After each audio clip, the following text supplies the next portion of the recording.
Former Lieutenant Governor Geoff Duncan, now a candidate for governor. You're joining us here on the Georgia Vote on 11 Alive. Thanks for being with us. Glad to be here. So let's start with the big news you made recently. You're running for governor. Why do you want to be Georgia's next governor? I think Georgia's best days are in front of us, and I want to lead all Georgians to those better days. In a day and age where partisan fistfights seem to break out every minute of every day, I want to bring forward a leadership style that really stays focused on the issues that matter to most Georgians. And I think those are the fact that we've got an affordability crisis, we've got a health care crisis, and quite honestly, we have a Donald Trump crisis. And I'm going to stay laser focused on delivering on those three issues to the best of my ability. And I think that matches up with what most Georgians are worried about. Let's talk about those in order. First, you said an affordability crisis. How do you fix it? Well, first of all, don't expect any help from D.C. Donald Trump and his administration does not care about the affordability issues that most Georgians face. I mean, folks are waking up worried about how they're going to pay rent, how they're going to afford child care, how they're going to afford health care. The list goes on and on. I mean, there's folks listening that can't even buy the groceries for their family that they need to buy. That's heartbreaking. And you blame policies out of D.C. for that? Yeah, well, I think tariffs are a huge part of that. I think a confusing landscape of trying to rip the scabs off of our interest rates and trying to gerrymander that process. As Georgia's governor, I think we need to focus our state budget more towards the direction of helping those folks that need help the most, right? Investing in Georgians, not handouts, but investing in them. I think affordable housing programs like Mayor Dickens has utilized in the city of Atlanta, we can amplify things of that nature. I think we can lean into programs like the CAPS program for child care more effectively. I think we can lean into other opportunities like that we can help with. Think about this: food stamps alone. I mean, there's folks that need food stamps to be able to be able to afford their meals. There's kids that are showing up to school that used to get a partial or reduced lunch price that now can't even eat. I mean, this is tragic, and we can do better. So about health care, you said that was your number 2 big focus of this campaign. What is wrong in your view with our health care system? How do you fix it? Well, what's wrong is not everybody is able to have access to health care. And the problem is when somebody gets sick, your body doesn't care if you have health care or not, you get sick. And so they have to make the worst decision they probably ever had to make. They either show up to the hospital and bankrupt themselves, or they bankrupt the hospital because they're not able to pay those bills. I think that we are now at a day and age where we do need to expand Medicaid responsibly in a way that helps us make sure folks have coverage. And you're talking about expanding Medicaid to Georgia instead of what is currently in place, Governor Brian Kemp's Pathways program, right? Yeah, and I think part of that is effective, but the numbers of the Georgia Pathways program are not they're not strong enough, right? There's only 6,000 people. There may be some more in the past few months that have added on, but not enough of the eligible 300,000. So if able-bodied folks are able to work, certainly we want them to work, but there's so many different unique scenarios that pop up. I mean, there's folks that are having to take care of aging parents, there's folks that are having child care situations, there's folks that have behavioral health issues. There's a lot of asterisk marks around health care, and so we need to make sure that we show up in support of as many folks getting health care as possible, because how can you get a job if you don't have health care? How can you carry on and be a participating member of the community if you're sick and can't get treatment? You were Lieutenant Governor from 2019 to 2023. When the Pathways program was being rolled out, did you support it at that time? I did. I thought it was a step in the right direction, but never would have thought the results would have been as dismal as they are. Isn't that a little bit the job of a state lawmaker, to foresee those challenges?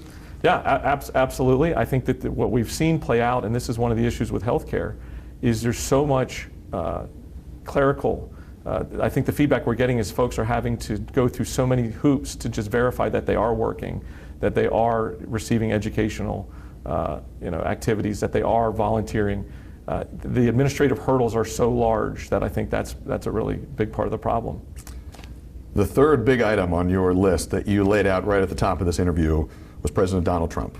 You have become a vocal critic of the president. I want to read something that you said recently at the DNC in 2024, last summer.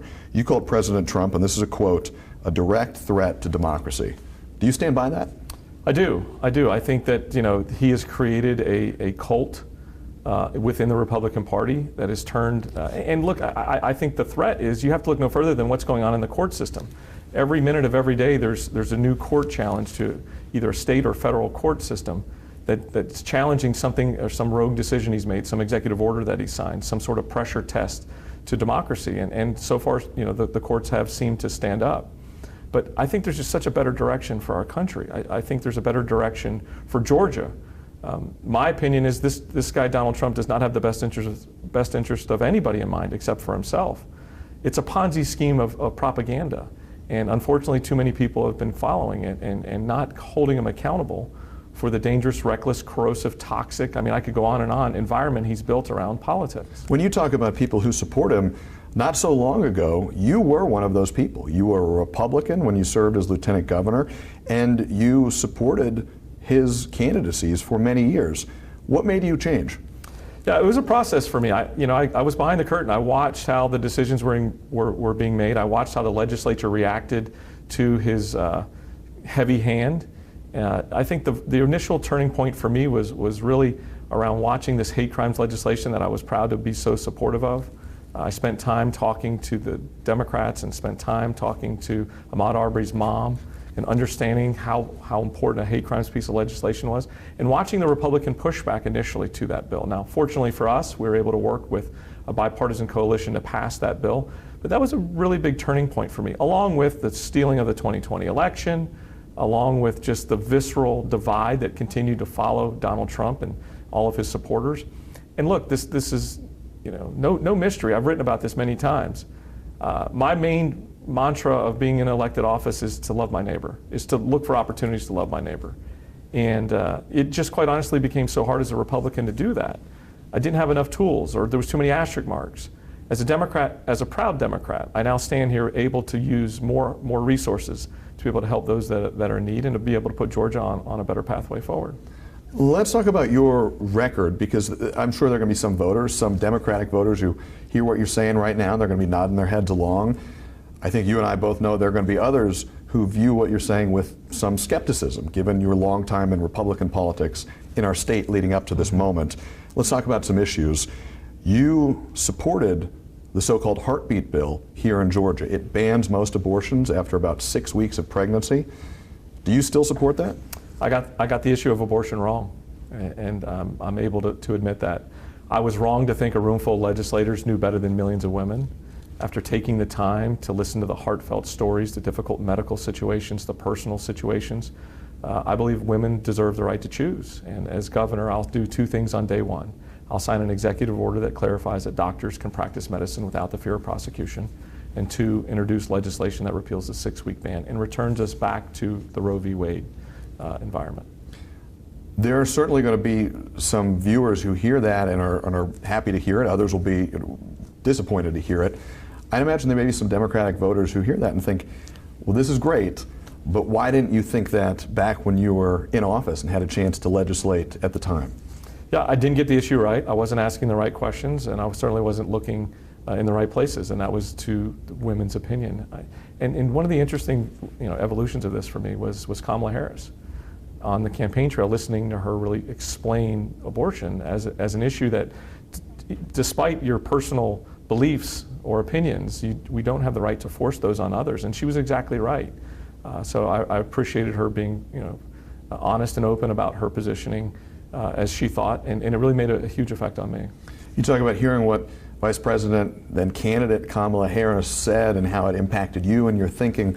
There are cynics in American politics who say the era of being able to persuade people is diminishing in some ways. People are more hardened in their views.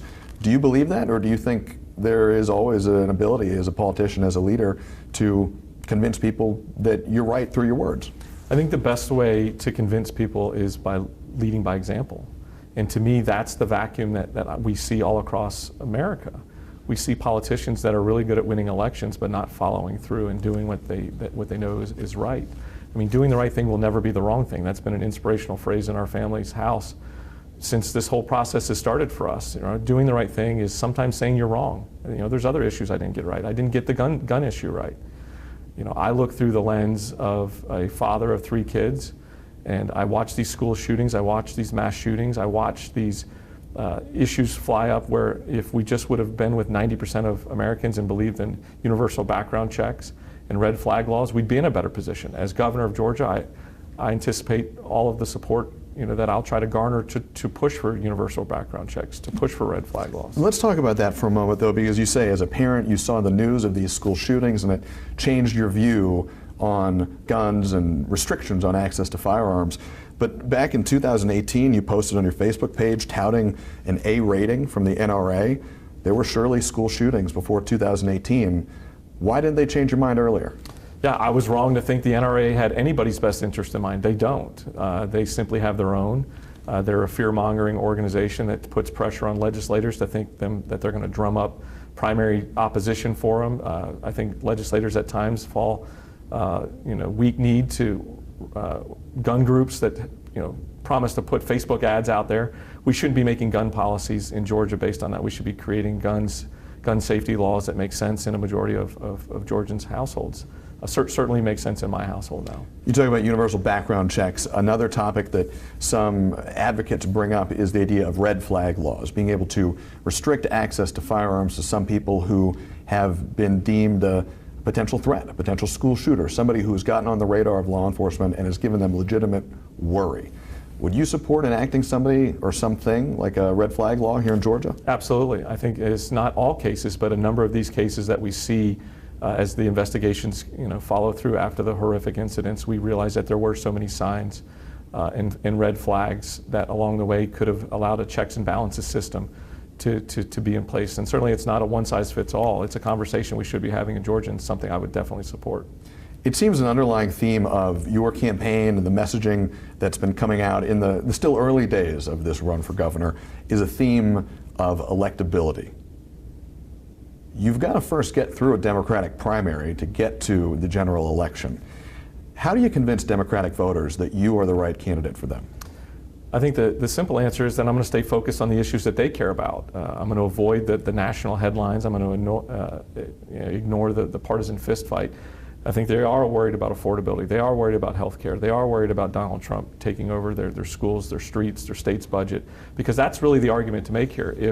If a Democrat doesn't win for the first time in 30 years, and yes, it's been almost 30 years since a Democrat has won the governor's office, then we'll essentially be handing the keys to Donald Trump because Burt Jones most likely is going to be the pick. I mean, that's what Donald Trump wants, and that's what Republicans seem to follow these days is Donald Trump's orders. And that's troubling. I think that's troubling to a number of Democrats, independents, and disgusted Republicans, because at the end of the day, if Burt Jones just hands the keys to Donald Trump and says, you run our streets, you run our schools, you run our budget, I don't believe that fits a majority of Georgians' wishes. And for me, I show up maybe not as the perfect Democrat, but certainly one that is most electable, because I've got the opportunity to bring Democrats, independents, and disgusted Republicans to vote for us in 2026 in November. You think you have the kind of cross appeal that no other Democratic primary candidate has? Without a shadow of a doubt. I think most Georgians that sit back that don't want to see a Donald Trump look-alike in the governor's office in 2026 will see this as the best opportunity to elect a Democrat that can stay focused on those issues that matter. What do you say to some Democrats who might see that and also say, well, yeah, but you bring a lot of baggage to this race too from your time as a Republican? Back in May of 2019, you posted on your Facebook page, you said, this is a quote, "The 2020 election will be the most important election of our lifetime. The Democrats will stop at nothing to destroy our president, our party, and the values we stand for. They want to move our country towards socialism." That doesn't sound like a Democratic candidate. Yeah, I fell victim to campaign rhetoric, and I was wrong. To hear those phrases is jarring to me. Are you disappointed that you said that? Oh, absolutely. Absolutely I am. And not just for campaign purposes, but because of the core inside of me realizes that that's not the direction forward for this state. And so for me, look, I've got to earn the trust of millions of Democrats. We're working right now to travel to every corner of the state. I've already won a statewide race once. I know it takes a ton of effort. It takes grassroots. It takes fundraising. It takes messaging. It's a cumulative effort. It's a 14-month sprint. And I'm really encouraged at the feedback we're getting from Democrats because, look, I think every time Donald Trump opens his mouth, the Democratic tent should get bigger. And it is getting bigger. And I'm grateful for the Democrats that have welcomed me in with open arms and said, you know what, this is a good direction forward for us. I want to ask you one or two last questions here. Even before you formalized your switch into the Democratic Party, you were with the No Labels group for a little while. You were on a bit of a political odyssey in between the time when you left the lieutenant governor's office and when you launched this gubernatorial bid. Is that a fair Yeah, characterization? it's certainly been a journey, right? I mean, and there's some in-betweens there. I mean, I, for the most part, abandoned the Republican Party because of Donald Trump in 2020. I wrote a book called GOP 2.0, which is really a pathway forward for just common sense, balls and strikes, leadership style that's, a bipartisan effort. Obviously, no labels came interested, and now I've finally found my home. I'm a Democrat and a proud Democrat, and certainly there's work to be done. Inside the party, there's work to be done is running for governor, but I think this is a really good spot to call home. There was a poll that one of your opponents released, former Atlanta Mayor Keisha Lance Bottoms put this poll out. It had you at 9% support among Democratic primary voters. 36% were undecided. When you see those numbers, what goes through your mind? Well, the first thing is, even before I announced I think the poll was taken, that means I'm only 3 points out from going into a runoff with Keisha Lance Bottoms, and I hadn't even announced yet. But look, I think this race is long from over. I think there's an opportunity for us to earn the trust of millions of Georgians, of those three buckets, those Democrats, independents, and disgusted Republicans, and we're going to work hard to convince folks that we're the right person for the future of Georgia. Let's end here.